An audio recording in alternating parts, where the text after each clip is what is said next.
Hello and welcome to the viewers of this video. This is the Orange Fan here, bringing you another episode recap and thoughts for Dragonball Super. This one will be for the FUNimation dub of episode 30.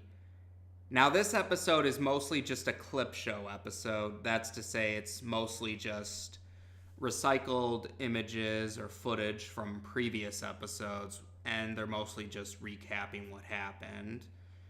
And I know that's not really one of the better kinds of episodes. No, I don't really know anyone who's a fan of those. But from what I was able to gather with behind the scenes information, it sounds like this was done for the sake of giving the animators some breather time and to relax their schedule. It's probably no surprise that there were some moments in the Beerus saga and the Golden Frieza saga that were not the best examples of animation, to say the least. As I understand it, the animators were on a pretty tight schedule and didn't really have time to really, get their bearings, so to speak. It probably didn't help that they had to do redone versions of stuff they already did with the movies like Battle of Gods and Resurrection F. So I can understand why. I don't blame anyone for this not being well liked, but at the same time, I do understand why they went with the clip show episode. And I do think that giving the animators some breather time to lighten up their schedule, let them get their bearings back, I do think that'll pay off in good time. So and it helped. I knew that going in. I knew there was going to be a clip show episode, so that probably helped me too, like, not really get too angry about it. Well, I wasn't really angry. It was just like, okay, this one won't be particularly significant. But at the same time, though it was mostly a clip show episode, there were still some new details, and I do think we should bring that up. So we start the episode with Krillin flying up to Goku and Vegeta and mentioning to them that he wants to know where the space picnic is. It turns out he heard from Android 18, who heard from Chi-Chi, who heard from Goku that Beerus is throwing a space picnic for all of them. Vegeta calls Goku out for that ridiculous cover-up story. And with the cat out of the bag, the two of them proceed to tell Krillin what's going on. During the conversation, though, Goku does bring up how the King Yama had recently told Goku that Kid Buu was recently reincarnated as a good human. Now, for those who've seen the end of Dragon Ball Z, they're clearly talking about Oob. But they don't actually call Oob by name in the episode. We only get that vague mention of him as the reincarnation of the evil version of Buu. The idea for Oob, though, or the mention of Oob, does give Goku the idea that they should recruit the good Buu onto the Universe 7 team, so they go to see him at Hercule's mansion.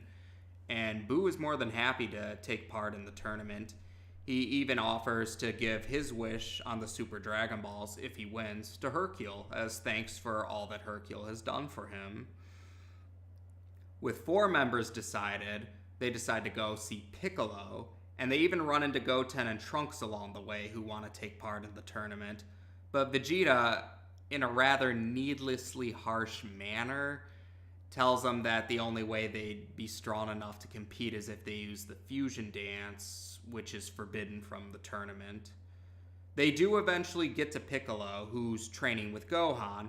This is following up on what happened at the end of the Golden Frieza saga, where Gohan asked Piccolo to train him like when he was a kid, so he can be strong enough to protect his family. Hearing about the tournament, Gohan actually wants to put his hat in the ring. Goku's willing to oblige, but after mentioning that the tournament is in 4 Earth days, Gohan starts to feel pressured because of all the obligations and commitments he has. Goku actually does show some understanding to this, and Piccolo does end up accepting the offer. And the episode ends with Piccolo, Goku, and Vegeta. They're all at Capsule Corp. Piccolo's examining the Super Dragon radar, or at least learning about it, while Bulma is still waiting for Jocko to arrive to take her to the center of the universe. Now, like I said, it wasn't really a strong episode since it was just a clip show episode, but it still at least had some new details to kind of keep things going a little bit. And it did seem like there were at least some moments I found pretty funny. Like when Krillin was talking about hearing about the space picnic, he was actually imitating Chi-Chi, Android 18, and Marin's voices. I don't know if they had the sub voice for Krillin do that in the sub version, but it was hilarious to hear Sony Straight, Krillin's voice in the Funimation dub, imitating them. The voice he used for Marin kind of reminded me of Meatwad from Aqua Teen Hunger Force, where it was all, yeah, space picnic, yeah. And we do get to hear the narrator actually interact with some of the characters in the show. He even gets irritated at Goku. So, yeah, I thought those were pretty funny, and it reminded me of the Legend of Korra clip show episode, Remembrances. And I understood that clip show episode was also because of some behind-the-scenes reasons. But they at least had fun with it, and that's what I thought here. It was like, it's not a strong episode, not one of the best, but it gave me a few laughs, and at least they did keep some details going on. It wasn't like it was completely irrelevant. But the next episode is the one that actually does have some more significance to it, and that'll be nice to get back into more preparation for the tournament, and hopefully the tournament will start shortly after that. Take care, and until next time.